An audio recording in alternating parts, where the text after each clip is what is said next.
Hi friends, welcome to my channel. আজ আমি আপনাদের সঙ্গে শেয়ার করব আলু পেঁয়াজের পাকোড়া। এটা খেতে ভীষণই ভালো লাগে এবং খুবই ক্রিসপি হয়। চলুন তাহলে ভিডিওটা শুরু করা যাক। আমি এখানে নিয়ে নিয়েছি আলুটাকে এইভাবে কুচি কুচি করে কেটে নিয়েছি। আলুটা কাঁচাই নিয়েছি পেঁয়াজ কুচি আর নিয়েছি লঙ্কা কুচি। আলুটাকে একটা বাটির মধ্যে নিয়ে নিচ্ছি।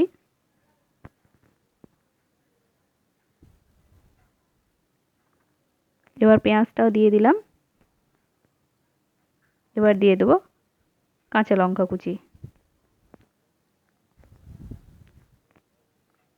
দিয়ে দিচ্ছি 1 চামচ চালের গুঁড়ো। দিয়ে দিলাম জিরে গুঁড়ো, আদা পাউডার, ধনে গুঁড়ো, স্বাদ মতো লবণ।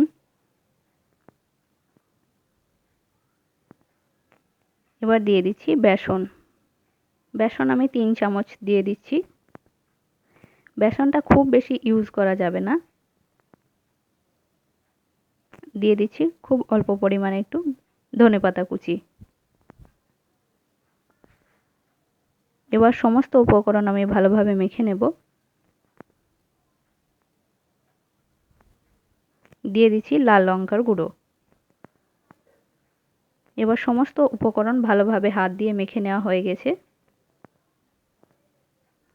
এবার পাকোড়াগুলো ভেজে নেব। গ্যাসে একটা কড়াই বসিয়ে দিয়েছি, এর মধ্যে দিয়ে দিয়েছি সর্ষের তেল।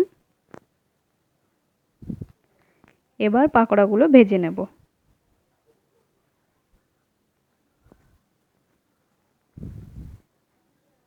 পাকোড়াগুলো লো টু মিডিয়াম ফ্লেমে খুব ভালোভাবে ভেজে নিতে হবে।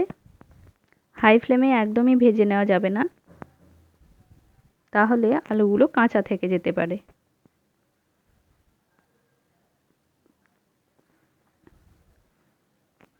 লো টু মিডিয়াম ফ্লেমে এইভাবে আলুর পাকোড়াগুলো আমি ভেজে নেব।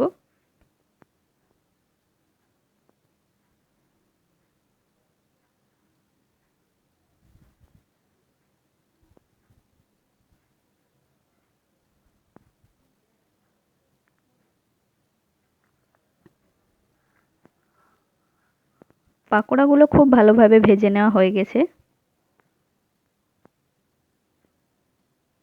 এবার এগুলো তুলে নিচ্ছি।